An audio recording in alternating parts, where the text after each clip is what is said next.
আসসালামু আলাইকুম। আচ্ছা, আপনাদের কাছে আমার একটা প্রশ্ন, সবাই কি আমার মতো? জি, হ্যাঁ, আমার মতো কি আপনারা ভেজিটেবল পোলাও পছন্দ করেন? দেখেন, আমি ভেজিটেবল পোলাও রান্না করেছি। পোলাওটা হচ্ছে কীরকম জানেন? পোলাওটা হচ্ছে এই যে মাংস বেশি থাকবে, সবজি বেশি থাকবে, সব ধরনের সবজি, আর চালটা একটু কম থাকবে। তো আমি এখন অনেকক্ষণ থেকে কষাইছি সবগুলো। প্রথমে আমি মাংসটাকে ভালো করে কষানোর পরে আমি ভেজিটেবল দিয়ে দিচ্ছি। ভেজিটেবল হয়ে গেছে। আমি এখন অনেক সময় আধা ঘন্টা হচ্ছে আমি চাউলটাকে ধুয়ে রাখছিলাম, পানি ঝরে গেছিলো।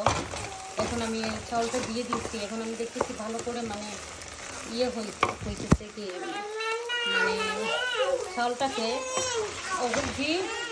ওগুলোর সাথে আমি কষাইতেছি। হ্যাঁ, কষানোর পরে এখন হয়ে যাওয়ার পরে আমি কেটল অন করছি। কেটল গরম পানি হয়ে গেছে।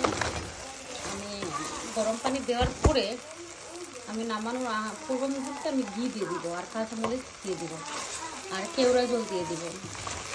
তো আপনাদের কাছে প্রশ্ন, আমার মতো কারা কারা ভেজিটেবল পোলাও পছন্দ করেন? আসলে ভেজিটেবল পোলাও আমার অনেক পছন্দ, বাট আমার হাজব্যান্ড তেমন পছন্দ করেন না। উনি শুধু মাংস দিয়েও রান্না করেন, বেশি মাংস পছন্দ করেন।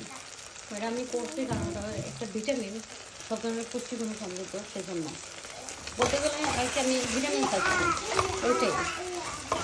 আর বাচ্চাদের জন্য তো আমি তেমন কোথায় বলতে পারতেছি না কথাগুলো। জি, আমি চাই অনেক সুন্দর করে কথা বলতে, কিন্তু আমি কোনো সময় পারি না ভালোভাবে কথা বলতে। ওরা ঘুমায়ও না আর অনেক ডিস্টার্ব করে। ধন্যবাদ সবাইকে।